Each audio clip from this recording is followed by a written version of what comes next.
অনেক কম সময়ের নোটিশে, কারণ অনেকেই আমাকে ফোন করছিল কলকাতা থেকে, আপনার দিল্লি থেকে, যে রায় বেরিয়েছে সেটা বহু প্রতীক্ষিত, কিন্তু তার একটা বিশাল ইম্প্যাক্ট আছে। সেজন্য সবাই নিজের নিজের মত জানাচ্ছেন। নির্বাচনী প্রচারের মধ্যে ছিলাম আমি হরিয়ারপাড়ায়, আবার সেখানে ফিরে যাবে, সবাই একটু দাঁড়ান, কারণ আপনারা সবাই ওখানে যাওয়ার থেকে আমি একজন এখানে চলে আসা ভালো। আমার সঙ্গে তারিখ আছে যে এই যে শিক্ষক নিয়োগের দুর্নীতির বিরুদ্ধে এবং সুষ্ঠু নিয়োগের জন্য যারা লড়াই করছে তাদের সঙ্গে আমাদের ছাত্র যুব আন্দোলনের কর্মী হিসেবে তার সঙ্গে যুক্ত নিজে চাকরি প্রার্থীদের, তার সঙ্গে বঞ্চিতদের, তার সঙ্গে সুষ্ঠু নিয়োগের দাবিতে যে লড়াই হচ্ছে সেটাকেও কোঅর্ডিনেট করে আরও কয়েকজনের সঙ্গে আমাদের যে টিম আছে। কোনো স্পেসিফিক প্রশ্ন থাকলে তার কাছ থেকে পাবেন, আমি খুব স্পেসিফিক্সে যাবো না, সবটা এখন বেরিয়ে এসছে। প্রথমত হচ্ছে এই রায়টা সুদূর প্রসারী। আমার সবচেয়ে দুঃখ যে আমাদের দেশে এই মুহূর্তে চাকরি প্রার্থীরা হন্যে ঘুরছে, চাকরি পাচ্ছে না, বেকারি সর্বোচ্চ। তার মধ্যে দাঁড়িয়ে পুলিশে, সেনাবাহিনীতে এবং শিক্ষকতায় কিছু নিয়োগ হয়, অন্য দপ্তরে হওয়ার কথা ছিল, কিন্তু এই হাসপাতালের পর হাসপাতাল ঘুরছি, দেখছি ডাক্তার নেই। এখনই আমি এলাম আমাদের নওদা এবং হরিয়ারপাড়ার সীমানা এলাকায় একটা পোড়ো বাড়ি মতো হয়ে গেছে, যেটা আগে সচল ছিল। ইসলামপুর হাসপাতালে তাই দেখছি ডাক্তার, চিকিৎসক কর্মী কিছু নিয়োগ হচ্ছে না, যা হচ্ছে সব অ্যাডক হচ্ছে, আর গ্রুপ ডি কিছু হচ্ছে। এই সমস্ত নিয়োগে যে দুর্নীতি হচ্ছে, এটার বিরুদ্ধে একটা আন্দোলন এ রাজ্যে, বামপন্থীদের নেতৃত্বে জোরদার আন্দোলন, লড়াই। এবং দীর্ঘদিন এই চাকরি প্রার্থীরা, বঞ্চিতরা, যারা যোগ্যরা, সে টেট হোক, সে আপার প্রাইমারি হোক, সে শরীর শিক্ষা হোক, সে 9, 10, 11, 12 হোক, কলেজ হোক, পিএসসিতে হোক, মাদ্রাসায় হোক, যাদের চাকরি হওয়ার কথা ছিল, বামফ্রন্টের আমলে বছর বছর নিয়োগ হতো শিক্ষকতায়, হচ্ছে না। এক, দুই হচ্ছে বিশাল একটা ইন্ডাস্ট্রি, টাকা পয়সার বিনিময়ে নিলাম চাকরি, তার বিরুদ্ধে তারা লড়াই সংগ্রাম শুরু করে। আমরা রাজনৈতিক দলে ঝান্ডা নিয়ে যাইনি প্রথমে, তারপরে যখন দেখা গেল বারবার মুখ্যমন্ত্রী মিথ্যা স্তোক দিয়েছেন, আশ্বাস দিয়েছেন, যখনই ভোট এসছে ওরা যখন ধর্ণা দিয়েছে, স্ট্রাইক করেছে, এমনকি পুলিশের লাঠি খেয়েছে, তখনও মুখ্যমন্ত্রী শুধু স্তোক বাক্য দিয়েছেন বা এমন কমিটি করেছেন, সেই কমিটির লোক এখন জেনে, বা যারা আন্দোলন করছিল তাদেরকেও আচ্ছা ঠিক আছে কি চাকরি দিচ্ছি কয়েকজনকে। দল বদলের একটা বড় কারণ হচ্ছে মমতা ব্যানার্জি এক একজনকে পঞ্চায়েত থেকে, জেলা পরিষদ থেকে, এমএলএ এমপিদেরকে কোটা দিয়ে দিয়েছিলেন যে তোমার পকেটে এতগুলো চাকরি, তোমার ঝোলে এতগুলো চাকরি, তারা চাকরি নিয়োগ করেছে। এমএলএরা বলেছে, প্রাক্তন এমএলএ বলেছে যে আমাদেরকে মুখ্যমন্ত্রী বলে দিয়েছেন, মুখ্যমন্ত্রী নিজে বলেছেন শুভেন্দুর ব্যাপারে, ওকে আমি চাকরি দিয়েছিলাম পূর্ব মেদিনীপুরে, বাঁকুড়া, পুরুলিয়া, ও সব চাকরি পূর্ব মেদিনীপুরের লোকজনকে দিয়েছে, বাঁকুড়া, পুরুলিয়া ছেলেকে বঞ্চিত করেছে। আচ্ছা কে চাকরি দেবে? আজকে এই যে 25,000-এর মতো মানুষ যারা শিক্ষকতা করছেন, এদের অনেকেই শিক্ষক হওয়ার যোগ্য, শুধু নয় তাদের যোগ্যতাই চাকরি পেয়েছেন বা পেতেন। তুই চাকরি গেল কেন? কারণ স্কুল সার্ভিস কমিশন সমস্ত অন্যায়টা করেছে মুখ্যমন্ত্রীর নির্দেশে, শিক্ষা দপ্তরের নির্দেশনায়। হাইকোর্টে যখন যাওয়া হয়েছে চাকরি প্রার্থীদের তরফ থেকে, বামপন্থী আইনজীবীরা যখন গিয়েছেন, মমতা ব্যানার্জি হাইকোর্টকে দোষী সাব্যস্ত করার চেষ্টা করেছেন, আইনজীবীদের যারা নিজের ক্লায়েন্টের মক্কেল নিয়ে লড়ছে তাদেরকে ভিলেন বানানোর চেষ্টা করেছেন। আজকের রায়ে প্রথম কথা হয়েছে এইসব মামলা সুযোগে নিয়োগ বন্ধ করা যাবে না, অথচ মুখ্যমন্ত্রী বছর পর বছর এমএসসি এবং এসএসসি নিয়োগ বন্ধ শুরু করেনি, এমএসসি তো তুলে দিয়েছেন মাদ্রাসা সার্ভিস কমিশন। তাহলে কেন নিয়োগ বন্ধ আছে তার উত্তর আজকের মামলায় পাওয়া গেছে। সরকার চায়নি। কেন চায়নি? কারণ সরকার যা নিয়োগ করেছে দুর্নীতির সঙ্গে যুক্ত করে করেছে, টাকা পয়সার বিনিময়ে চাকরি দিয়েছে। এই জন্য যদি দুর্নীতি না করতে পারে, যেহেতু আন্দোলন চলছে, বাইরে চোর ধরো জেল ভরো, যেহেতু যারা চাকরি প্রার্থী তারা আন্দোলন করছে, সংগ্রাম করছে, যেহেতু আদালতের নির্দেশে তদন্ত হচ্ছে, সিবিআই তদন্ত করছে। আপনার এখানকার একজন এমএলএ আপনি জানেন, সেই ফোন জলে ডুবে গেছিল না, তারপরে এমপি স্ট্রোক হয়ে গিয়েছিল। তাহলে সরকার থেকে সবসময় বলা হয়েছে তৃণমূল তরফ থেকে প্রমাণ লোপাট করো। ফোনটা জলে ডুবে একটা প্রতীকী।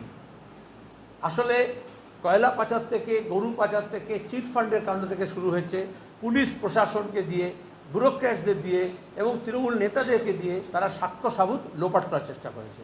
আজকে এই যে 25,000 চাকরি গেল, এই জন্যই গেল, হাইকোর্ট বলেছিল বারবার, ডিভিশন বেঞ্চ বলেছিল যে আপনাদের কারা যতজন রেকমেন্ড করেছে স্কুল সার্ভিস কমিশন, তার থেকে এত বেশি লোক চাকরি করছে কী করে?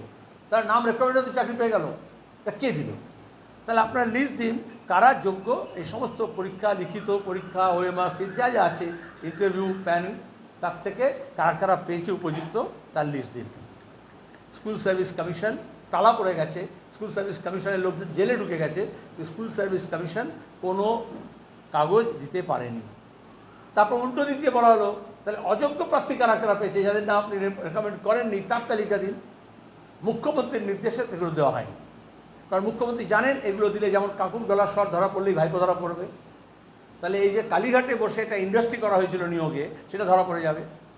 তাহলে আমি আই ব্লেম স্কোয়ারলি চিফ মিনিস্টারকে, শিক্ষা দপ্তরও নয়, কারণ এই গোটা পরিকল্পনা করা হয়েছে নবান্ন থেকে এবং কালীঘাট থেকে, রূপায়িত করা হয়েছে তৃণমূলের দপ্তর থেকে। দুর্ভাগ্য, যাদের চাকরি গেল তাদেরকে বলা হচ্ছে টাকা ফেরত দাও, স্বাভাবিক যদি বেআইনি হয় যাও, কিন্তু এদের অনেকেই আইনি পথে চাকরি পেতেন, আসলে ডকুমেন্টস দেয়নি, নিজেদের যেতে ফেসে যাবে কার রেকমেন্ডেশনে কে দিয়েছে। কারণ পার্থ চ্যাটার্জি বলেছে মুখ্যমন্ত্রীর কাছ থেকে লিস্টটা আসতো, ভাইপোর কাছ থেকে লিস্টটা আসতো, তাহলে পিসি ভাইপো বাঁচার জন্য এদের চাকরি গেল। অন্তত এদের মধ্যে যারা যোগ্য আছে এবং ঠিকঠাক পরীক্ষা দিয়েছে, যাদের ওএমআর সিটের পরীক্ষা উত্তরপত্র ছিল, প্যানেল হয়েছিল ঠিক মতো, তাই তো চাকরি যেত না, সেই লিস্টে তো চাওয়া হয়েছিল, দেয়নি। আর যারা অযোগ্য বা টাকা দিয়ে চাকরি হয়েছে, যাদের যাদের চাকরি হয়েছে তার থেকে 10 গুণ লোক টাকা দিয়েছে, যারা চাকরি পায়নি তাদেরকে, এবং যাদের এখন টাকা ফেরত দিতে বলা হচ্ছে তাদেরকে আমি বলবো তারা যান তৃণমূলের নেতাদের নামে এফআইআর করুন, নাম প্রকাশ করুন, আমাদের দিন ছাত্র যুব আন্দোলন এবং এই শিক্ষার্থী যারা আছে, পরীক্ষার্থী যারা আছে, যারা চাকরিপ্রার্থী আছে, তারা গিয়ে তাদের ঘর ঘেরাও করবে, টাকা আদায় করতে হবে।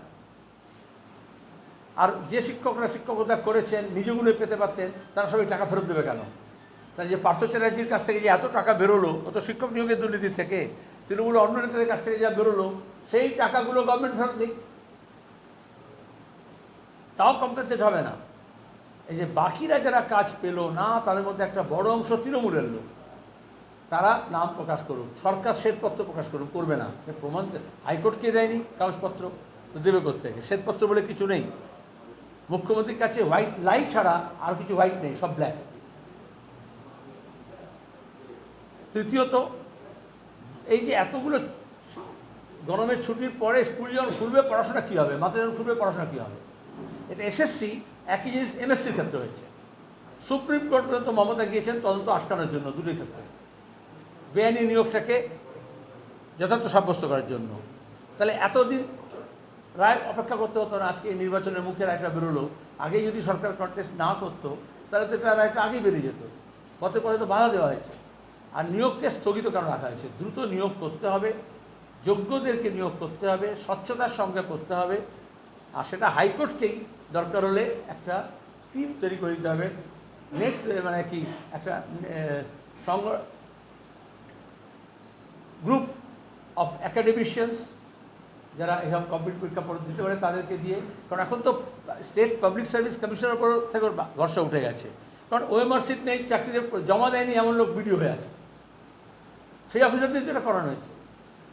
তারপরে এই যে যারা, এটা তো প্রিজাইডিং অফিসার হয়েছে, এরা তো পঞ্চায়েতে ভোট লুট করেছে, তো অ্যাসেম্বলি পার্লামেন্ট নির্বাচন, তাহলে 16 থেকে যাদের নিয়োগটা এখন বেআইনি বলা হচ্ছে, যারা বেআইনি পথে হেলো, আর তাদেরকে মমতা ব্যানার্জি প্রত্যেক দিন বলেছেন আমি থাকলে তবে থাকবে চাকরি, এবং তাকে রাখার জন্য তারা বাকি যাদের এমএলএ এমপি করেছে তারাও তো বেআইনি হয়েছে। এই রকম পুলিশ অফিসার যাদের যোগ্যতা নেই, এই রকম শিক্ষক যাদের যোগ্যতা নেই, এরকম সরকারি কর্মচারী যাদের যোগ্যতা নেই, এমনকি অফিসার্স, তারা অযোগ্যতার থেকে বেশি গুরুত্ব দিয়েছে যে একবার মমতা ব্যানার্জির স্নেহধন্য হয়ে থাকলে সে সব 7 খুন মা।